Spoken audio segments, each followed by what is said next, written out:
Hey guys, welcome to another episode of the Lion and the Liverbird podcast. Today we're going to be talking about the Euros and four distinctly different quarterfinals that we got to see. Uh, the semifinals are set. It's going to be really tasty. But first, we'll dive straight into the quarterfinals. And the first match I think we should discuss is, I think, the best one we got from the lot, Spain Yes, versus Germany. thankfully. The other ones were so Yeah. dreadful, man. Oh my God. So, just to recap, Spain won the game 2-1. Late goal in extra time. Dani Olmo was brilliant. Mm-hmm. Germany gave it their all, but they just couldn't get over the line. So, yeah, Rohit, what are your thoughts on that? Yeah, so like we talked about, right? This was the only watchable game. I was so excited about this weekend because there were going to be so many great matches, and by the end of it, I kid you not, like the last game I couldn't even see because I was like, I can't take this anymore. I'll just look at the highlights. So I didn't watch the Netherlands Austria game, but thankfully it started off well. The Spain Germany game was really good. Pedri got injured right at the beginning. I kind of felt bad. Cruz tackled him, and he's been plagued by injuries. And I kind of thought, oh, there goes Spain's chance. But little did I know that Danny Olmo, like you said, he would come on and basically score a goal, provide the assist, had Yeah, an yeah. amazing game. Good, to high tempo, good quality football, good technical football. Both the teams tried to attack. So I really had fun in that particular game. And then one of the kind of subplots to that game, I don't know if you saw the winner was scored by Mikel Merino of I Spain, a saw. header, Yeah, yeah. and he did like this strange kind of celebration around the corner flag. And it turns out that was the celebration his dad had done, I don't know how many years ago, in a game against Stuttgart, I think, for Osasuna. Yeah, So that's yeah, yeah. a beautiful story. Yep, yep. Yeah, yeah. So I think these two were two of the best teams in Hmm. the Euros. It's a little sad that we had to see one of them get eliminated, Yes. especially after what we saw in the other three Hmm. quarterfinals. But Spain looked really good. I Yeah. think we had our doubts about them at the start of the Hmm. campaign. I certainly did, Hmm. and I've been proven wrong. The defense looks good. Their attacks look good. Alvaro Morato looks like a good player. Yeah, yeah, the Morata thing. Yeah, I think he's probably the only kind of weak link, but he's still playing pretty good because Nico Williams and Lamine Yamal, we talked about it. They're playing really good. Right, the midfield, Fabian Ruiz. Oh my God, he's such a Rolls Royce of a Yeah, midfielder. Yeah, he plays for PSG. I haven't followed him much, but he's so good. He also came off injured. Hopefully, he's fit. And then one issue though that's gonna kind of hinder them in the semifinals is gonna be Danny Carvajal got a red getting a card, two red card. yellows, so he's gonna be out. So let's see what happens there. And for Germany, I think Florian Wirtz scored the equalizer, right? That was a Yes, pretty right at good the end goal. of the 90th minute. Correct. Yeah. Yes, yes, yes. He didn't start the game. I think Leroy Sané was preferred, which is kind of interesting to me over him. But then he came on and he scored the goal. Yeah, must be heartbreaking for Germany. It's always sucks when the host nation has to bow out early. But yeah, that was definitely a good game. Uh, Go ahead. Yeah, so moving on quickly, Mhm. we'll discuss the other game that took place on that same day, which was a snooze fest. Oh my God. Portugal versus France. Two of Uh, like there were two huge talking points. It's Ronaldo's possible last Euros, Mbappe with the mask, France struggling. They still haven't scored a goal from open play. I think yeah. it's been own goals only and a penalty. Yep. So it was a really turgid affair. I think. Yeah. Uh, there wasn't really much to talk about. I saw the highlights later on after the match, and I was like, there's not much to talk about there either. Yeah. Went to penalties. It was Wow Felix who missed. He struck the Mhm. bar. So he struck the bar, and France were perfect from the penalties. Mhm. So this is another conversation we'll have maybe in another episode. But France and England, they're getting the job done, but Yeah. they're playing really poor football. Yep. So Yep. I mean, what are your thoughts on that game? I mean, it was Yeah, I horrible. mean it's bad for soccer, right? I know that especially teams. Okay, I understand if teams who are kind of weaker than the current France and England squads, setting up for defense first and not attacking, playing a boring game. But these are the two teams which are stacked with attacking talent, right? Like, what are you Exactly. doing? Like, I mean, I understand you need to win the game, But I don't know. It just makes you kind of fall out of love of some of these competitions sometimes. With Didier Deschamps, we already knew this. We also talked about it previously, right? He's always like a defense first kind of a get through the knockout round somehow kind of a coach, which is also unfortunate. But I guess it's fortunate. I was listening to a podcast of this journalist from L'Equipe, the French French. newspaper. So people are not happy, but they don't really know what to say because this is the guy who's given them a World Cup title. Taking them to the World Cup finals. Again, they're in the semifinals. So as long as you're delivering results, people keep quiet, which I personally have seen with Mourinho and Chelsea, right? He used to park the bus all the time, but at the end of the day, if you come out with a win, you feel pretty good. It's interesting. But one thing I wanted to talk about and pick your brains. You talked about Cristiano Ronaldo, right? So I saw the entire game, and he didn't really bring anything to the table at Mm. this day and age. Diego Jota didn't get a single minute. He was on the Yeah. bench. I really don't understand why he wouldn't be coming off the bench, Ronaldo, if you need it, and start with somebody younger, somebody who can close down, especially in a game like this. What are your thoughts? So the comparisons have been going around for quite a while. I think they are true. Cristiano Ronaldo is Homelander from Boys. It has to be. There is no other explanation to this. I uh, can't imagine how Roberto Martinez decided or why he decided to keep Ronaldo for 120 minutes in this game. yeah. He did the last time around. Ronaldo missed that penalty, then he redeemed himself somehow. Hmm. But you're true. You're right. Ronaldo offers nothing in the final third apart from being in the box and maybe Yeah. trying to poach a goal. You can't this day and age of football. You cannot play with that kind of a tactic Yeah. unless the other 10 men are really going to put in a shift. And of course, you're up against very good opposition as well. It's Yeah. not like they're playing against a lower team or lower ranked team. This is a pretty good side. So see, this is Roberto Martinez's problem right from the start. We had doubts about him because he had worked with that golden generation of Belgium. Hmm. He should have been the first one to say to Ronaldo when he got the job that this is going to be the way we're going to play. Hmm. You don't fit into the system. You can come off the bench for the last 20 minutes because you have to think of a future for Portugal without Ronaldo. This Absolutely. and as you rightly said, it's not like they don't have talent.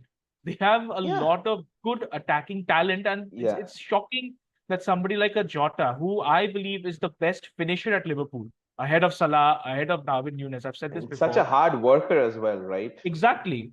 So it's mind-boggling to say the least that Roberto Martinez didn't do that. So So it's the end of an era. I don't think Ronaldo's going to play another I Euros. He don't said know. that. I don't know. See, but the problem I had with Ronaldo in this game was, right, Portugal had a really good game otherwise, actually. I don't know if you Mm. saw it. Rafael Leao was really good. Vitinha was really good. They created many chances, and then, there just wasn't that cutting edge. And then Ronaldo didn't offer anything, right? And against this quality of a defense that France have, William Saliba, Pamecano, and all of those guys, you're basically playing with a handicap. Yeah, I kind of felt kind of pretty disappointed. Uh, So maybe this is a good thing that they are out. It's done. Ronaldo saga is over. Hopefully, I don't think he'll play the next World Cup yeah. also. And there's also a comparison I wanted to make quickly before we move on to the next two quarterfinals. There are a lot of people saying that Ronaldo has been playing in the Saudi league and it's Hmm. not a good competition. He looks out of place. But then N'Golo Kante has also Hmm. been playing in the Saudi league, right? And he looks like the N'Golo Kante of the Chelsea and the Leicester sides. Hmm. He's been that good.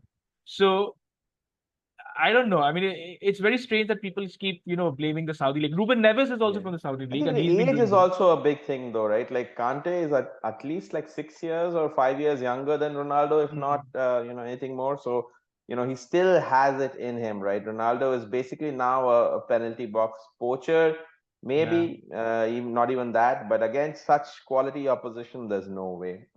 The other thing So I really wanted to talk about is, yeah. just to kind of finish out the point on age. Pepe had an amazing game. I think Oh 40, yeah. 41-year-old Pepe. Yeah. So That's age didn't hinder insane. him. Amazing, amazing footballer. Yep. So the future for Ronaldo now looks like I believe he'll replace Roberto Martinez next month.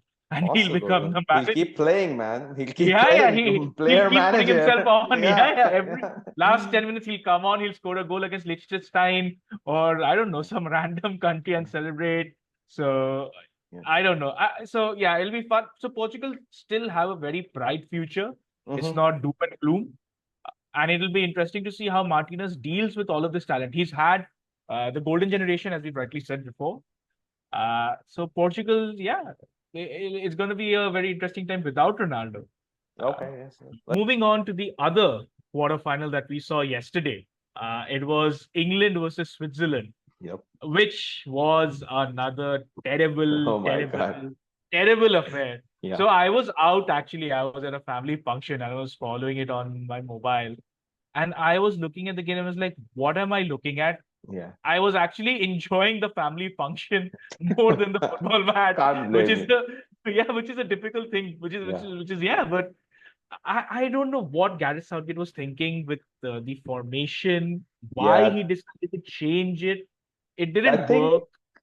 the at least okay, this is kind of scraping the bottom of the barrel kind of a situation, but change in formation at least made them play better than what they did against, I think, Slovenia or whoever it was in the last game. Like they were pathetic. They were pretty poor this game as well, but slightly better because the opposition was also better against Switzerland. So I mean, I don't know. It's just comparatively speaking, it was a poor game. I agree with you, but I think the change in formation gave them a little bit extra. They created a few more chances here and there. But again, pretty bad game. They went three at the back. But interestingly, I think everybody was thinking that Saka would be left wing back, but He he left was back, right yeah. wing back. But he was, up there playing. And he was an amazing player. He had an Hmm. amazing game, Bukayo Yeah, Saka. He kept tormenting the left back of Switzerland time and again, kept going past him. And of course, he scored the equalizer. And to be honest with you, when Switzerland scored the goal, I think Brie Lembolo scored, right? Real Mbolo, correct, Yeah, correct. I think I expected the worst for England because I didn't think they had it in them Yeah.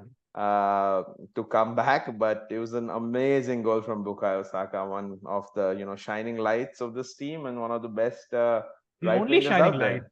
Yeah, I don't think there's been anything else worth discussing from England. So I yeah, think Gareth Southgate should be the next Madrid manager because he keeps getting away with stuff like this. I mean, Jude oh man, Bellingham's overhead kick, Bukayo yeah, Saka's stunner here. amazing. Yeah. Yeah, it was a But stunning goal. hey, I really like Kobe Maino's performance though in midfield Mhm. yesterday. He drove through the midfield of Switzerland. He seems at home, which is pretty insane. At 18 years of Such a age, his young age, first so his first raw. tournament. Yeah. Yeah, yeah, yeah. Yeah, he has a bright future ahead of him. But yeah, so it went to the penalties, and then everybody expected the worst because the last Mm. time in the finals, England essentially lost against Italy, but thankfully not this time around. Jordan Pickford saved Manuel Akanji's penalty, and then all the five England takers stepped up and scored really cool and really Cool. calm, amazing Yeah. penalties. They were the keeper didn't have any chance at all. So talking about the penalties, I don't know if you saw this. Jordan Pickford's water bottle during the Bottle. penalty. Yeah, yeah, Yeah, yeah. it had basically this kind of paper stuck around it, which had details of who the kickers might be for Switzerland Mm. and which way to dive or which way to kind of fake, which is very interesting. What do you think about that? So I've seen a lot of keepers actually do that. So a Hmm. lot of preparation does go into penalties these days, but it's one thing having all of the information on the bottle, right? And it's Hmm. another thing to execute it on the pitch. It's such a Absolutely. high pressure situation. Pickford guessing it right. So kudos to him. I mean, I think there's a lot of memes out there that say, Pickford's got dinosaur hands and his hands aren't big enough or something. But he does a good job for England. And well, yeah, they're through to another semi-final. Yeah, yeah, yeah. So So we'll see how that goes. of course, the Southgate has critics, and of course his supporters will come up and say that hey, he got you to the finals of the Euros, he got you to the Hmm. quarterfinals of the World Cup. Now he's gotten you to the semifinals of the Euros again. What do you think about that? Right? Of course, most of these tournaments, Southgate has had a pretty easy run. Right, even in the last Euros, Hmm. their side of the bracket was pretty kind of light. But what do you think about it? So this is the weird thing about international football is, right? Is that you only get what I think one chance every 2 years to actually do Mhm, something. mhm. So if in that time you're actually reaching semifinals and finals, I think people should be happy. So Agree. the thing with England is that they should be okay with this because they weren't really getting anywhere previously. Also, they've Yeah, had so many top coaches: Fabio Capello, Sven-Göran Eriksson. I think they had Steve McLaren also. I'm not yeah, sure. Yeah, something they, like they that. had McLaren. So you weren't getting anywhere. Now at least there is hope. Fine, Yep. it's a performance that's like something from the Serie A of the 80s and 90s. He's just defending, controlling the game. But there is a chance you could go into the final. And in a final, as you know, anything can happen. Yep. So it's a catch-22 situation. You get poor performances, but on the other hand, you get good results Yeah, yeah, in yeah. terms of this thing. So I think that's fine. I think France fans will be the most upset right now because just for example, they've won so many titles under Deschamps. They want to play better football now. So after you've won certain things, then you can say, yeah, we want to play better football. But England haven't won anything since '66. True, So true, true, until true. that happens, then I Yeah, don't think we should be complaining about results that Southgate gets. agreed, All right, agreed. moving on to the final quarterfinal, and this was a bit of it was a good match actually. It wasn't bad. Yeah, The Netherlands versus Turkey. yeah, yeah, yeah, yeah. Turkey created the So better chances. yep, They yep, had a higher XG. Arda Güler, man, that kid is so, so good. so Yeah, talented. he's so talented, and this time he assisted for Turkey's opening goal that Opener gave them goal. the lead, and he assisted with a delicious cross with his right foot, which is his kind of weaker foot. Amazing, amazing talent, and of course, Real Madrid have gotten him right. I think yeah, he that bodes very well for his future as well. One of the young talents I've really been impressed by. Then Mhm. on the other side, you had Ronald Koeman and his Netherlands. And I don't know if you heard this term on Twitter. I was reading Ronald Koeman and his haram ball because it's playing such horrible, horrible football. What are you doing? Why are you playing such horrible football? But yeah, I guess they equalized through a header by Stefan de Vrij. You're right. And Yeah. then right at the end, I think Cody Gakpo had a big role to play in the goal, although it was Yep. an own goal. Yeah, what do Own you think goal. about Netherlands' performance? Again, I really don't understand. So Netherlands, I don't think is really that stacked in attack, Hmm. as you've said, England and France and maybe Spain, maybe Spain. So it, I don't know what the expectations were from the Dutch fans before the start of the campaign, but a semi-final performance, reaching the semi-final with this team and the way that they've played, I think is a uh, pretty good achievement from Koeman. So one thing I really don't understand is how the Dutch managers are chosen. I think it's a roundabout or something. I Yeah, think Louis van Gaal will come in next. yeah, again. I'm sure Louis van Gaal will come in next. Oh, So right. I don't know what's going on. I don't know why Ronald Koeman got the job, but anyway, he's done what he's done. Now I don't also understand what Memphis Depay does, apart from having a headband. Uh, It looks cool.